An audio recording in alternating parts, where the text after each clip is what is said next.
अध्याय 3 कर्मयोग श्रीमद् भगवद गीता श्लोक क्रमांक 5। जय श्री कृष्णा। न कर्मणामनारम्भात् नैष्कर्म्यं पुरुषो श्रुते न च सन्न्यसनादेव सिद्धिं समधिगच्छति। मनुष्य को प्रकृति के गुणों द्वारा अर्जित गुणों के अनुसार विवश होकर कर्म करना ही पड़ता है। वह कर्म से वंचित नहीं रह सकता। प्रकृति में हर कुछ निरंतर चलता ही रहता है। सांसें चलती हैं, जीवन चलता है और जीवन का ये पहिया चलता ही रहता है। यह पहिया जीवन भर चलेगा। जब तक ये जीवन है मनुष्य को कर्म करना पड़ेगा और वह करता रहेगा। इसलिए आवश्यक है हमको कर्म को समझने की और कर्म को समझकर अपना निष्काम भाव से कर्म करना। कर्तव्य को मानते हुए मनुष्य को कर्म करते रहना है। कर्मेन्द्रियाणि संयम्य यास्ते मनसा स्मृता इन्द्रियार्थान् विमूढात्मा मिथ्याचारः स उच्यते। जो लोग कर्मेंद्रियों को तो वश में कर लेते हैं किंतु इंद्रिय विषयों से उनका मन लगा रहता है, ऐसे लोग स्वयं को धोखा दे रहे होते हैं और वे लोग कृष्ण की नजरों में मिथ्याचारी कहलाते हैं। ऐसे कई लोग हैं जो कर्मेंद्रियों को वश में कर उपवास तो करते हैं किंतु उनके मन में स्वाद के प्रति एक लालसा लगी रहती है। उस स्वाद का वे चिंतन करते रहते हैं।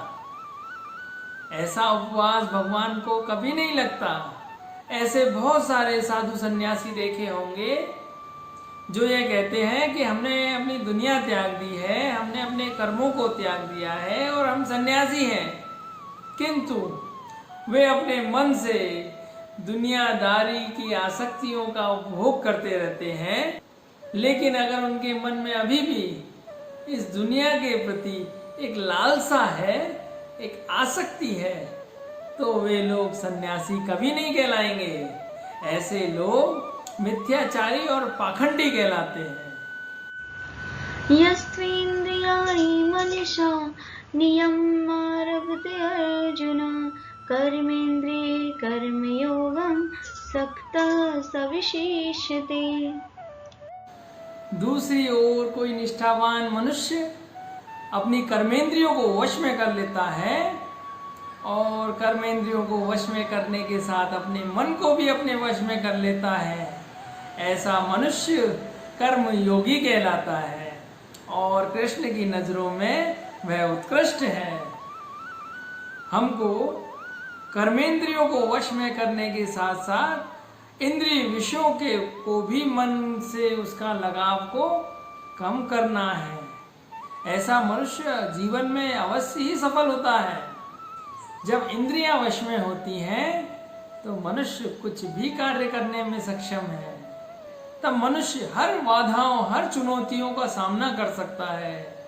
किंतु यदि मनुष्य इंद्रिय भोगों की लालसा में लगा रहता है तो चाहे वह स्वादिष्ट भोजन ही क्यों ना हो, कोई रूपसी नारी ही क्यों ना हो, वह अपने लक्ष्य से पथ भ्रष्ट हो जाता है और अपना लक्ष्य खो बैठता है।